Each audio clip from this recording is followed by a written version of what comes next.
funny cause the rappers are posing as the gangsters while the government taking money as bonuses for bankers. In life you learn to close your eyes and hold your tongue, but together we will overcome. There's never been a chosen one.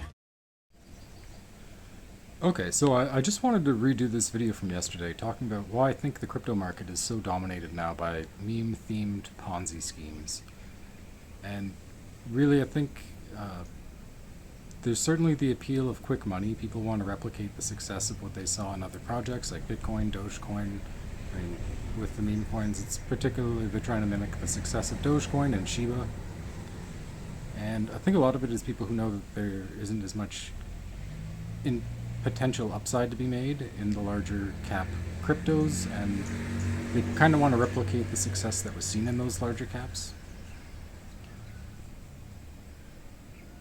That's definitely a big part of it, but I think there's another big aspect of that, which was something that I think a lot of people who were in the crypto space early on, a lot of the Fed libertarian type people who were into Bitcoin and crypto from the early days, there's always the concern that there would be infiltration, that people who felt threatened by crypto and by Bitcoin would infiltrate and subvert the space in order to, I guess, protect themselves from the potential risks posed by this new technology. And I think there's definitely a long period of time when crypto was an obscure thing that only pretty much libertarians were into and like Fed type people were into. And I think in that period, the banks and the people who felt threatened by Bitcoin and crypto, the banks and big tech, they didn't really know what to do with it at first, so they just kind of sat on it and allowed things to play out. But then they eventually, I feel, developed a strategy, and that strategy was to pretty much take over the space, take over the infrastructure. And really the whole purpose of Bitcoin was to eliminate third-party financial intermediaries. But what really has happened over the last 15 years is these traditional financial entities and big tech companies have used the advantage that they had, which was capital. They came into the space with all this capital and they purchased everything.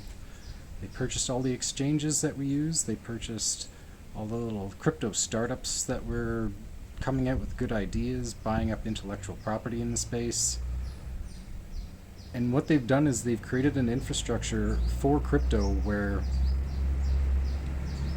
they're getting a piece of all these transactions that are happening, even though the entire thing is supposed to exist to prevent that.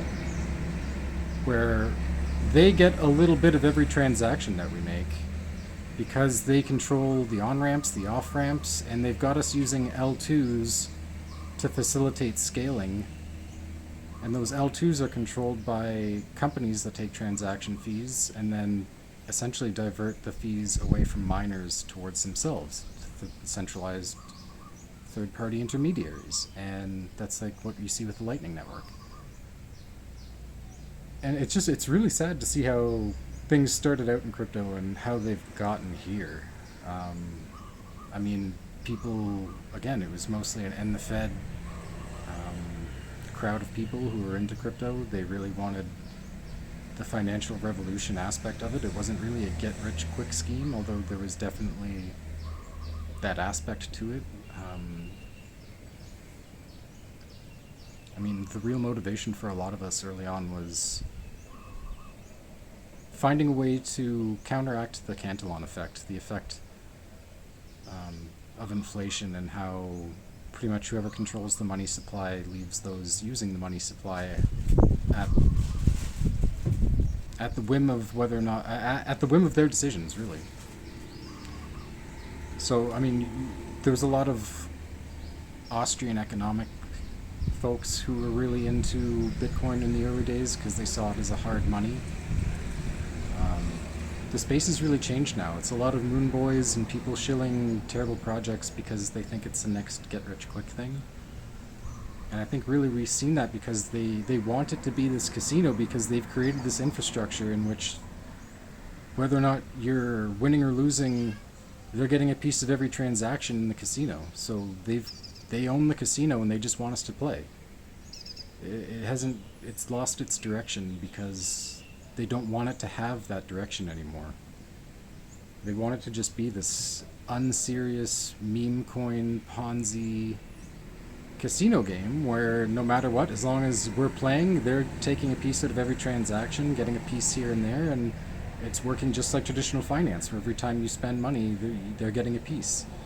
And it's so sad to see people cheerleading for like ETFs and like big financial institutions coming and buying the coins and then getting people to buy the coins through them. Like, they've taken control of the narrative. They've used their influence over the industry. These big tech companies and traditional finance, they used their capital to buy everything up, and they used their influence over social media and just the tech space in general to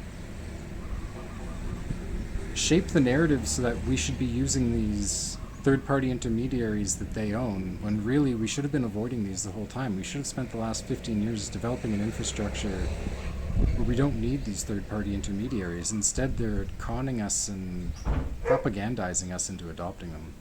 And it's really only through psychological operations that they've got us to do this, because it doesn't suit our interests. We could have designed all of this so that it works in our interests as individuals, and really we have to break through the narrative and flip the script on this while we have the opportunity to do that, because I mean, there's so much money being put into this. And I mean, this is why they are suing Craig. This is why these big tech companies are suing Craig in court right now. They don't want things.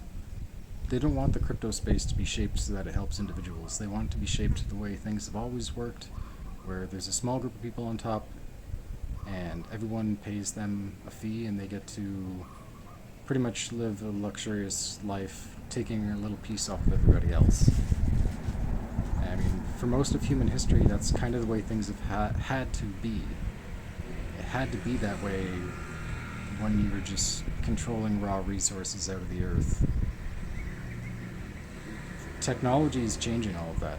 It's really going to reshape how we can do things and manage things, but if we allow these terrible people in big tech and traditional finance to shape the infrastructure around this new technology, it's not going to work out well for us. We have to take back the narrative and get it away from this meme-themed Ponzi scheme bullshit, because it's truly embarrassing when you're trying to bring in new people into the space to show them what crypto is about now that it has, like, I don't know, like 30,000 different shitcoins, and they're all mostly just copy and pasted code that has some sort of meme thrown onto it, like a cartoon, literally just to market it.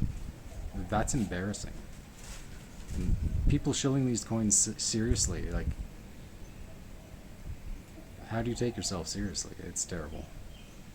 We need to get past this. We need to reclaim the narrative. We need to get the narrative out of the hands of these people who are really just trying to exploit us. And I'm hoping that some change happens through the COPA trial. I think regulation is going to bring a lot of challenges, but it'll also eliminate a lot of the Ponzi bullshit. I think there's certain projects that we have to be willing to go to jail to keep those projects going to a certain extent. I think there's going to be a big crackdown on privacy projects in the fallout of this trial. And it's my one point of contention with Craig Wright, is that I feel like we really need these private networks. I don't trust governments. I don't think it's ideal to have everything transparent the way where the government can control every little thing, surveil every little thing. I think there has to be some absolute private networks, private by default networks that aren't surveilled, where people can do things. Otherwise, authoritarianism prevails, and that's not what we want. There has to be, I think, widely used global transparent chain, but there has to be, I think, a series of transparent networks that exist in combination with that, for us to actually have a system that works, and to live in a world where we're not really just being controlled by government and